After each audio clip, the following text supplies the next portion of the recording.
She moved in during the pandemic, then demanded I choose between her or my daughter's therapy sessions. I never saw the red flags until it was too late. Hey everyone! I never thought I'd be sharing something this personal online, but after what my daughter and I experienced, I feel like my story might help someone else avoid the same mistakes I made. Sometimes the red flags are only obvious in hindsight. The world shut down, and my world opened up. It was March 2020 when everything changed. One day we were living our normal lives, and the next, the world was shutting down. Schools closed, offices went remote. And suddenly, my 15-year-old daughter Lily and I were confined to our apartment, 24/7. I'd been a single dad for almost 6 years by then. My wife, Lily's mom, died from complications after routine surgery when Lily was just 9. A medical error that should never have happened took her from us in the span of 72 hours. One moment, planning our summer vacation, the next planning a funeral. Those first few years after losing Claire were a blur of grief counseling, learning to cook something besides pasta, figuring out how to talk about periods and boys, and trying to keep my job as a software developer while being both mom and dad. Lily and I developed our own rhythm. It wasn't perfect, but we were making it work. Then the pandemic hit, and that fragile balance we'd created fell apart.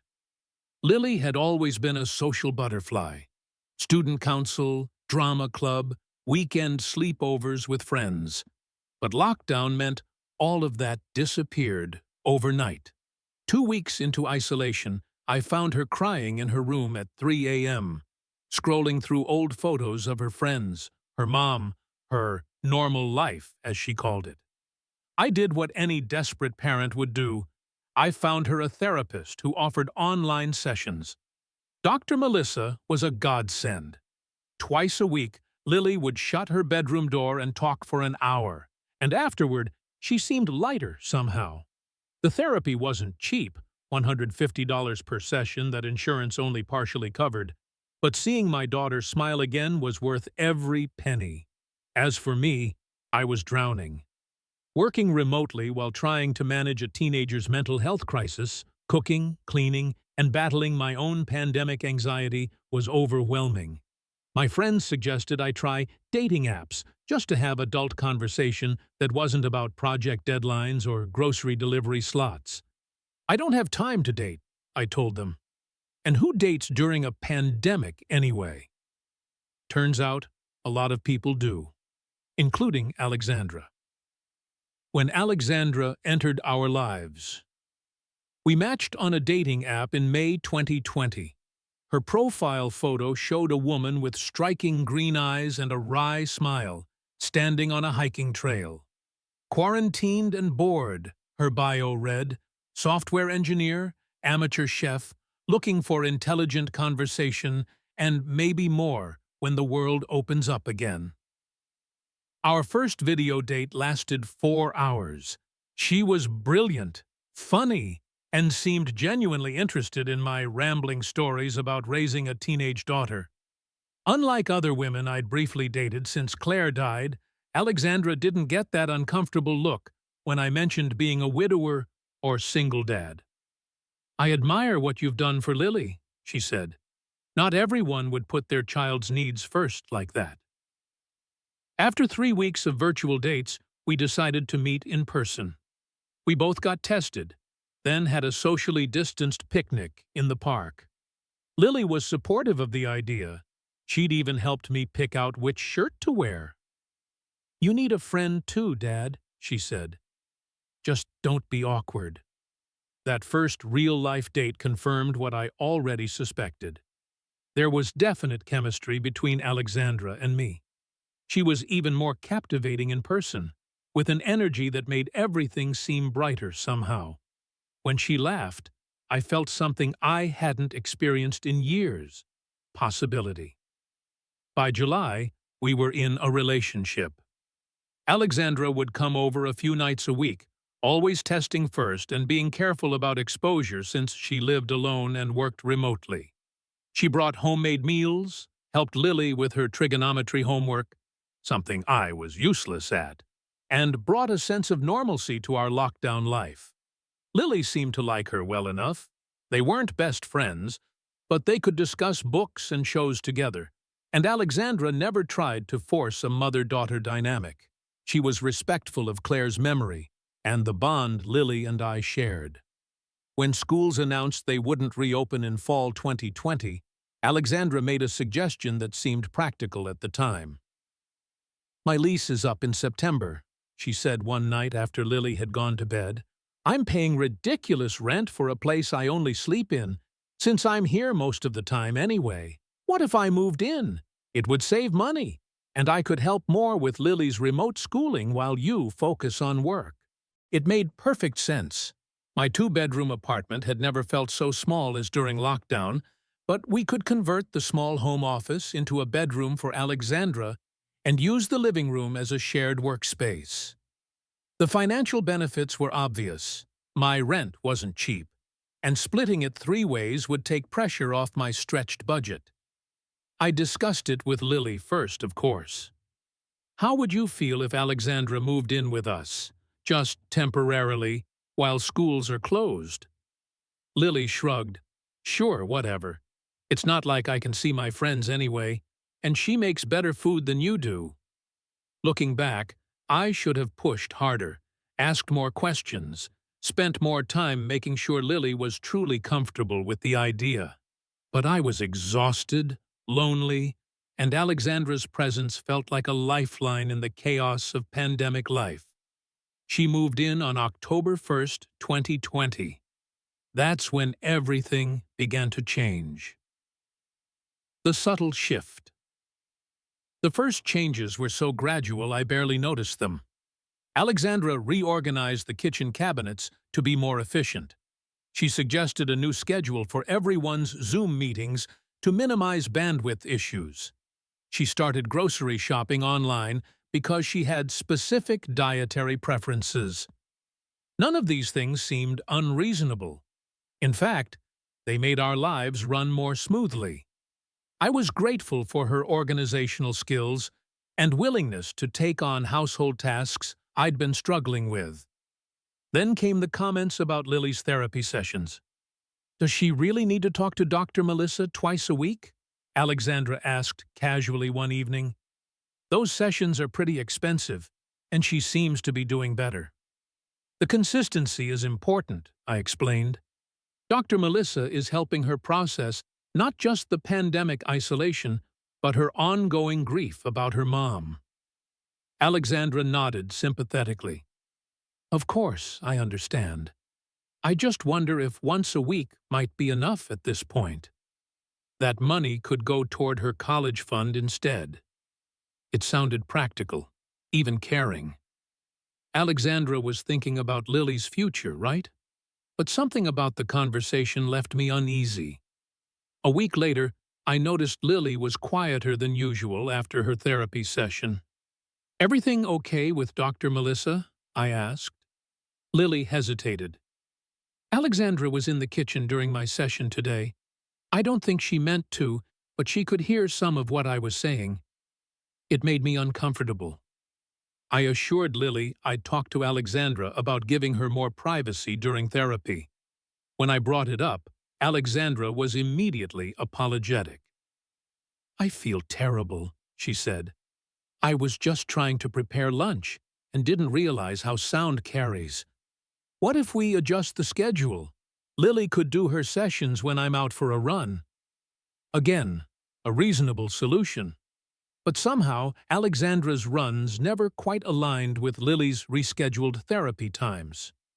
There was always a last-minute work call, a Zoom meeting that ran long, or some other reason she needed to be in the apartment.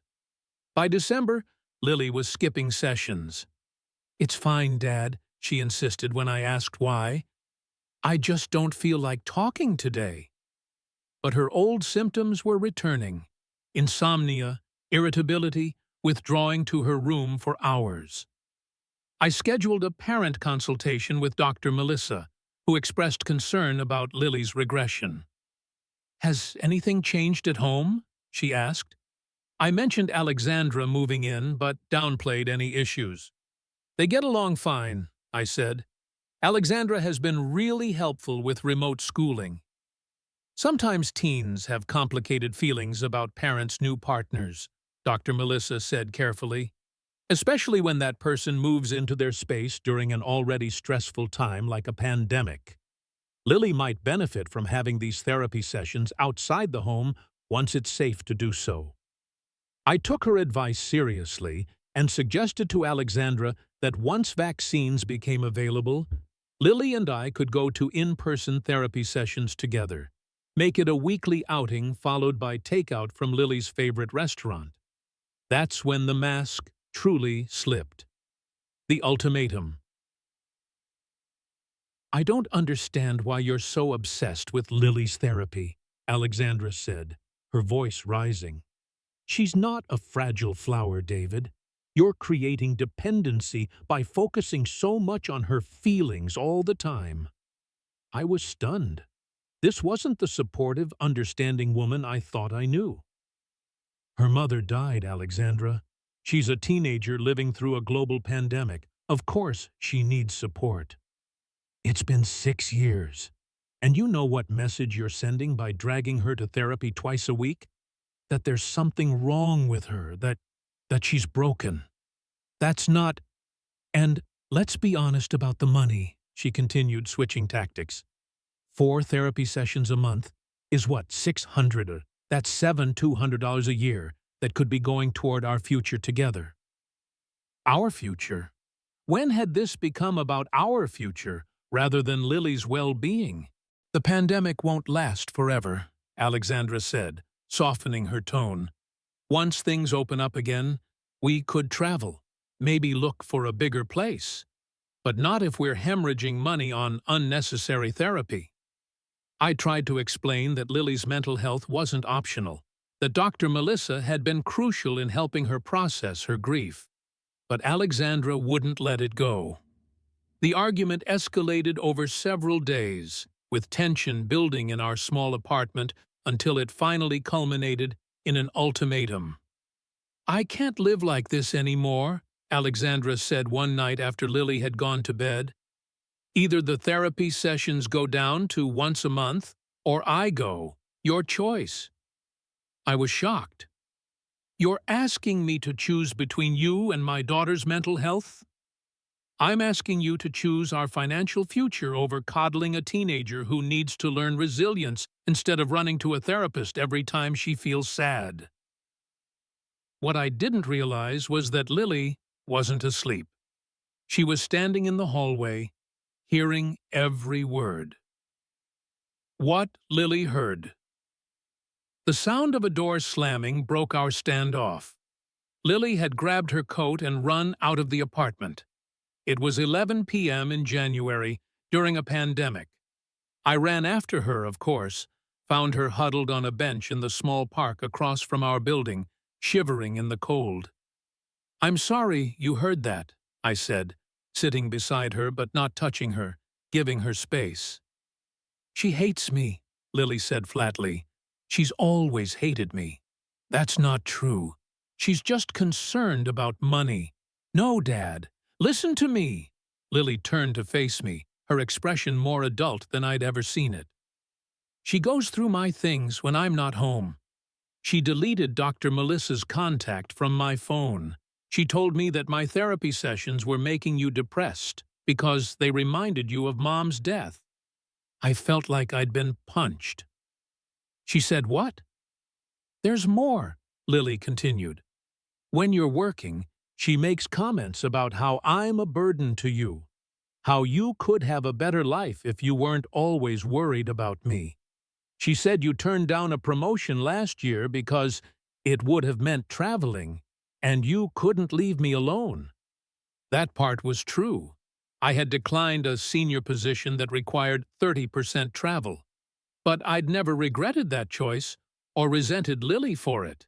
That Alexandra would weaponize that decision against my daughter made my blood boil.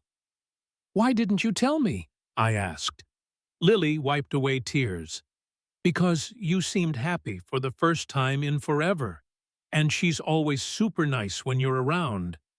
I thought maybe I was overreacting. Dr. Melissa was helping me figure out how to talk to you about it. "The therapy sessions you've been skipping?" I haven't been skipping them. I've been doing them on my phone in the bathroom with the shower running so Alexandra can't hear. Dr. Melissa knows. My heart broke imagining my daughter hiding in a bathroom to get the support she needed, while I remained oblivious just rooms away. "I'm so sorry, Lily. I had no idea." "It's not your fault, Dad. She's really good at being two different people. Dr. Melissa says that's a classic sign of emotional manipulation." Out of the mouths of babes, or rather, out of the mouth of my remarkably perceptive daughter who had been paying for therapy out of her own savings when sessions exceeded our insurance coverage, something else I learned that night. The aftermath. I'd like to say I immediately kicked Alexandra out, and that Lily and I instantly recovered from the betrayal. But real life is messier than that. When we returned to the apartment, Alexandra was all tears and apologies. She claimed stress had gotten to her, that she didn't mean what she'd said, that she loved Lily like her own daughter. She begged for another chance, and I hesitated, not because I was considering her request, but because it was the middle of a pandemic. It was January, and even someone who had tried to come between me and my daughter deserved a few days to find alternative housing. That hesitation cost me Lily's trust. For weeks afterward, she watched me warily, as if expecting me to choose Alexandra after all. Even after Alexandra moved out, taking, I later discovered, several items of Claire's jewelry that Lily had been saving, Lily remained distant. Dr. Melissa suggested joint therapy sessions, just Lily and me. That's when I learned the full extent of Alexandra's campaign against my daughter. She had systematically isolated Lily, monitoring her social media, accidentally disconnecting calls with Lily's friends, creating conflicts over minor issues, then positioning herself as the reasonable adult dealing with a difficult teen. Classic emotional abuse tactics, hiding behind a mask of concern. "Why didn't I see it?" I asked Dr. Melissa during a private session. "I'm her father. I should have protected her." "Manipulative people target those who are vulnerable," she explained. "You were both isolated due to the pandemic, still grieving Claire, and Alexandra presented herself as the solution to your problems. Don't blame yourself for her actions." But of course, I did blame myself. Still do, some days. The financial damage was significant too. Alexandra had opened credit cards in my name, run up charges for expensive clothing and electronics she claimed were home office necessities. It took months to untangle the financial mess and rebuild my credit. The one silver lining? Lily and I emerged stronger. We developed a code word, tangerine, to use whenever either of us felt someone in our lives was showing red flag behavior. We committed to complete honesty, even when the truth was uncomfortable. And we made all major decisions together as a team. What I wish I'd known. The red flags I missed. It's been 2 years since Alexandra moved out. Lily is applying to colleges now, planning to study psychology, inspired by Dr. Melissa's impact on her life. I'm dating again very cautiously, with Lily's full involvement in the process. Looking back, the red flags were there from the beginning. I just didn't want to see them. 1. Moving too fast during a crisis. Alexandra suggested moving in after just 4 months of dating, during a global pandemic when everyone was vulnerable and making decisions from a place of fear. 2. Financial focus. Her concerns always circled back to money, how much Lily's therapy cost, how we could use that money better, opening joint accounts, almost immediately. 3. Different behavior when alone with Lily. The subtle undermining, the comments about being a burden, the invasion of privacy, all happened when I wasn't around to witness it. 4. Isolation tactics. Alexandra progressively reduced our contact with others, citing pandemic safety, but extending even to virtual connections. 5. Targeting insecurities. She knew I worried about being a good single dad and used that to manipulate me, framing her control as helping me parent more effectively. 6. Creating false choices.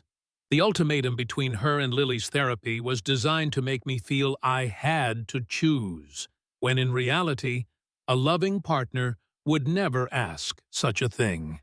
Lessons learned the hard way. The pandemic created perfect conditions for someone like Alexandra. Isolation, fear, financial insecurity, all made us more vulnerable to manipulation. But I've learned some valuable lessons. Trust your child's instincts. Lily sensed something was wrong long before I did. Children often pick up on subtleties adults miss, especially regarding people who might harm their family unit. Maintain boundaries, even in a crisis. Moving in together should have been a decision made without the pressure of a pandemic, leases ending, or financial strain. Keep financial independence. Alexandra gained access to my accounts too quickly, positioning it as practical pandemic management when it was really about control. Don't let new relationships isolate you from support systems. Even during lockdown, I should have maintained stronger virtual connections with friends and family who knew us well. Watch for inconsistent behavior.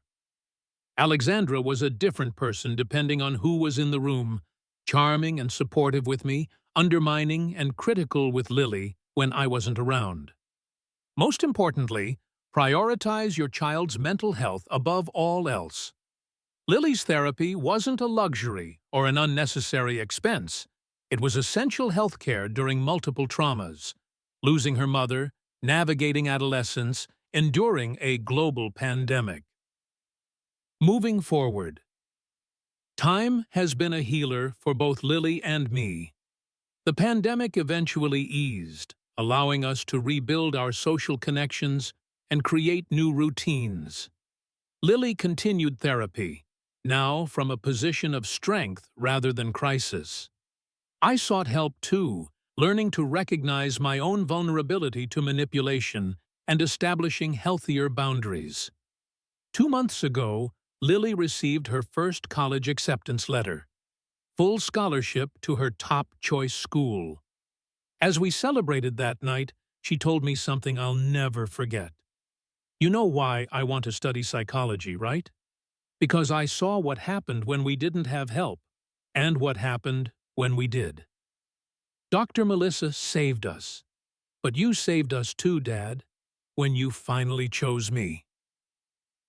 The truth is, there was never really a choice to make.